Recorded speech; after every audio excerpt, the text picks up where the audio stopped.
Color is sometimes a hard thing for quilters. I have had so many quilters complain to me and say that they're not good at color. And I really think that today's video might help you feel more relaxed about color and what to do with it and how to do it. I'm going to teach you the simplest quilt to make with these X49er blocks I taught you in our last video. And then I'm going to teach you more and talk more about color. So we're going to start with this pink one. Sometimes I start with the block first. I'll just make these blocks in different colors. But this time, for this block, I did it the opposite way. I picked this great novelty fabric with little bunnies and that pink bright little flower in there and decided I want to go pink with the teal. So I went through my scraps.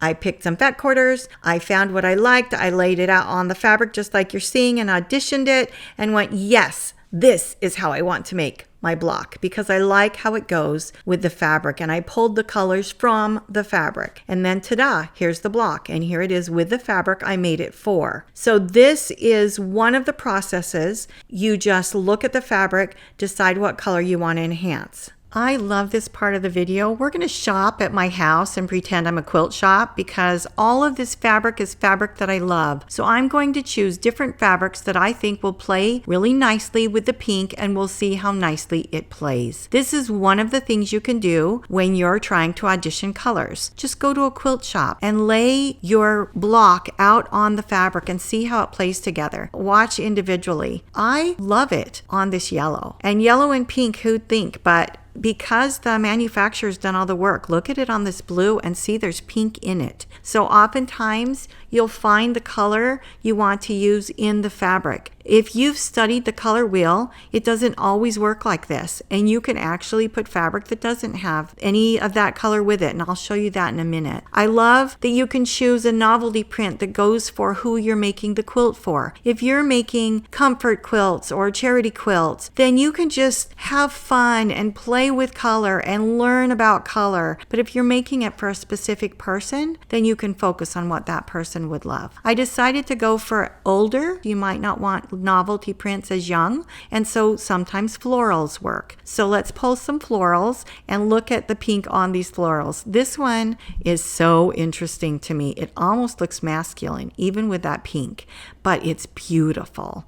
As you play with color, you will start to trust your gut. Exploring color is so easy now because of the internet. So if you don't feel secure about choosing colors, then start studying colors. You can see that that last one was green. This has some teal. They both are friends with this pink. They both look fabulous with it. And as we talked about before, there's pink in the fabric. But you also can study color by looking at the grocery store. When you see packaging, what colors go together. Those people studied those colors so that they know amounts and how much your brain's going to be happy with. This one right here that you're seeing is my favorite. If I were just making this quilt for me, I'd use this gorgeous floral pink. So if you'll tell me which one your favorite is in the comments below, that would be really fun to read because we all have different tastes and we all have different favorites, and trusting your own favorite is how you get happy. Now, this is proof that you do not need to have the color in the fabric for it to work. If we put this block with these colors, because they're in the same tone family, they will make a fabulous, fantastic quilt, and there's not a bit of pink in this fabric. And that is what you learn as you study color and study the color wheel. So you don't have to have the color in the fabric. If it's the same tone and it goes with it and it makes your heart happy, then you make the quilt. As you work with color and as you practice, you'll get better and better and better at putting color together. Look at this pink and the yellow. It looks so beautiful. The colors affect each other so perfectly with this color combination.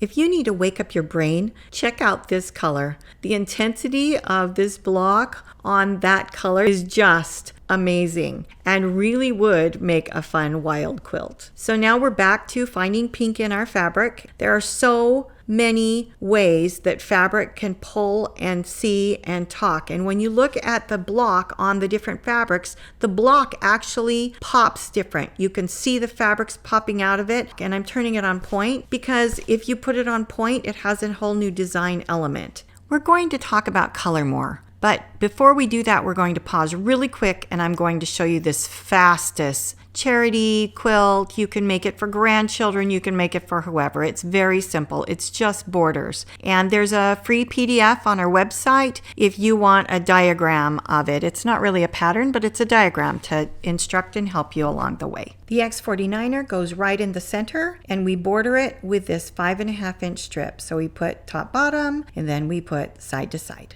I'm going to show you a bunch of these quilts made out of this pattern. And I made the design decision on all of them to have them look like they're running around the center. If they have a right side up, upside down, I centered them so that they just went around in a circle. They might be upside down to some and they might be right side up to others. I just liked it that way. There is so much to study about color, the color wheel, hues, all the many words that I'm not going to use. But mostly, I want you to learn that as you study about color, you don't have to remember the proper terminology. You will figure out why. You already know what works. You learn what works, you learn where it is on the color wheel and why it goes well and looks good together. For example, these are the primary colors, red, yellow, and blue. Blue and yellow always work. Red and yellow always work. And I love how those foxes just sing with that red center. I'm going to show you these big quilts in a minute. This one, you know I love monochromatic. And monochromatic is a sure bet every single time. As you study about color, you'll learn about tertiary and analogous and tints and all kinds of color words. And as you study them and learn of them, you'll understand better how to put your fabrics together. Just because you really are dealing with color, you won't have to remember the terms. The concepts will stick in your head. Here, I'm showing you that black separates all the colors and it is really a neutral, but look how great it looks with this novelty fabric that has the big fat black cats in it. So black and white are some of my favorite to work with. I love to get on the internet and look at quilts because as I look at quilts, if I love them or if I don't like them, I can analyze the color. And that is one of the ways to get to know yourself and the feelings and the way you like to work with color. Also, I really have probably learned the most about color by making charity quilts.